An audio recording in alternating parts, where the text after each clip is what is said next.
morning, or depending on when you're watching this, good afternoon, good evening, or good night. My name's Ross, and as always told out of Voice of Radio. So today, I want to show you that Charizard from Team Up, he ain't dead, ladies and gentlemen. He's still alive and kicking, and I've got a deck list to show you from over in Japan that's been doing pretty gosh darned well. And yes, like all the decks I show you from Japan, I'm only showing you because it will work just fine over here.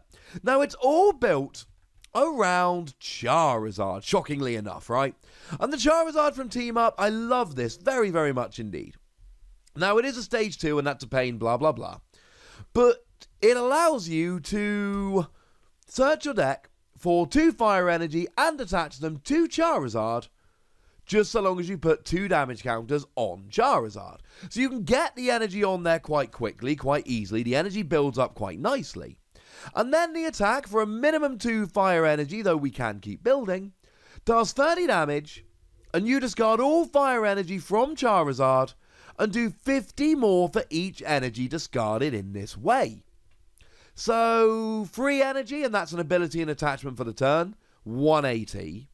But then, of course, you're a fire deck, so we got all kinds of tricks like Welder, which puts more energy on. So, what we're doing here is kind of taking the old Charizard deck that we all knew about and all went, well, it's quite cute, but it's not really good enough, is it? And gone, well, I don't know. Maybe you add in Welder, and all of a sudden this works again. I mean, with one Welder, you can attach 5 energy during your turn. 2 from the deck, 1 from your hand, 2 with Welder. From the deck with the ability. And then you're hitting 280 damage. That seems alright. That seems like tag team KOing territory. That's actually really cool. So we like Charizard. Charizard is good. Now, we also play Jirachi here. And what Jirachi does is what Jirachi's always done. It's in the active, you look at the top 5 cards of your deck, find a trainer card, put it in your hand, Jirachi goes to sleep. And then, of course, we play a skateboard so that we can retreat Jirachi for free, even though Jirachi is asleep. Reduces your retreat cost by 1 and allows you to retreat even if you're asleep or paralyzed. We then see 1 copy of Hooper. I mean, Hooper's a nice counter for stuff like Giratina, but it's also just a generally good card. For 1 colorless energy, it does 10 damage base, plus 20 more for each of your opponent's Pokemon that has an ability. Yeah, that adds up pretty gosh darn quickly. We see 1 Oricorio GX. This is a new one whereby if you had a Pokemon KO during your opponent's previous turn, you get to draw 3 cards. Simple as that. Just draw 3 cards. But actually, drawing 3 cards is like really good. And it helps you out massively. So we love this. Go Oricorio. Now, we do see 1 copy of the Rayquaza here that came around in Guardians Rising, which has rotated out, but it's not a huge problem. Now, yeah, alright, the Rayquaza does have a fun little attack that lets you attach 2 basic energy from your discard pile to your bench Pokemon. It definitely does that. That is one thing that it definitely does. Now, it is for 2 energy, which is awkward, but we do have Welder, and it does 30 damage, attaches 2 basic energy to 1 of your bench. So you can use this to build up a Charizard more quickly, but with the ability in Welder, you don't need it. It's only played as a one-off. Now, the other reason we actually see this being played is because of Dragonium Z Dragonclaw. You attach it, and then all of a sudden, you get to do 80 damage for each energy you discard after discarding all basic energy attached to the Pokemon.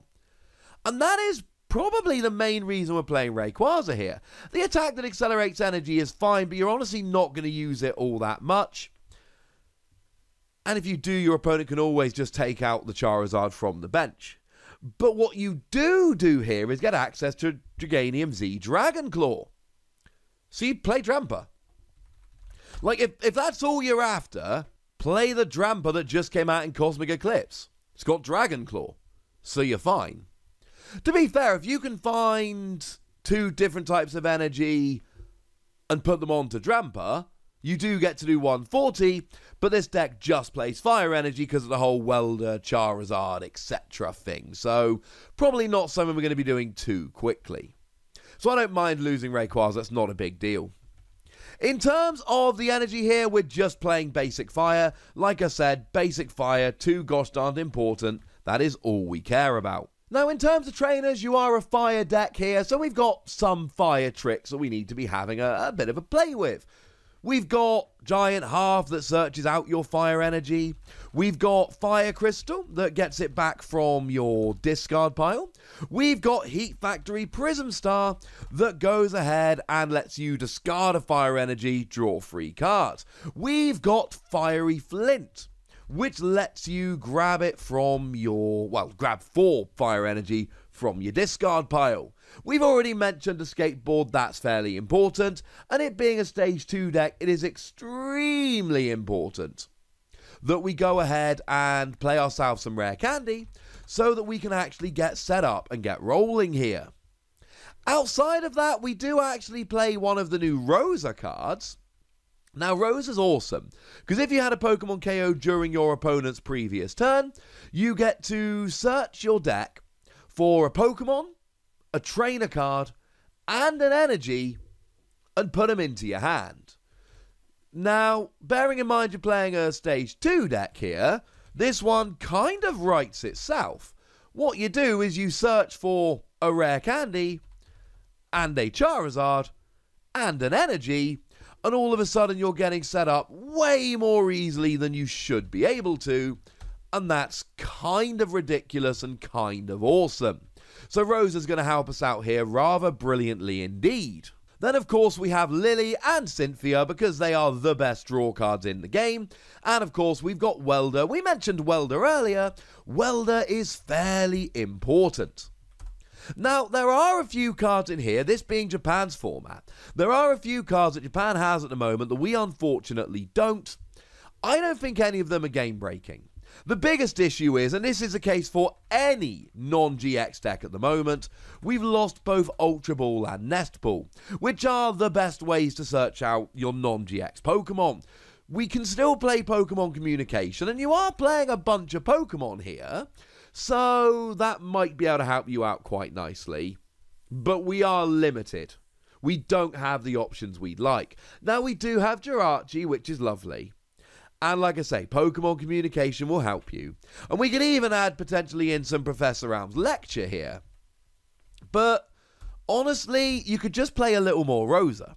Because the thing to remember is, the second your opponent takes a KO on anything, if you've got a Charmander on the bench, then all of a sudden you can just play Rosa, and then you can search for your rare candy Charizard energy. Although you won't be able to Rosa and Welder in the same turn, unless you also find yourself in possession of a Lieutenant Surge's strategy. We're also losing a Rescue Stretcher, but I'm not so worried. Like, every other deck has managed to cope with the loss of it just fine. We've always got Brock's Grit, which I know is a supporter, but just once I think will be alright. And we've lost Guzma, but everyone just went straight from Guzma to either Counter Catcher or now Great Catcher.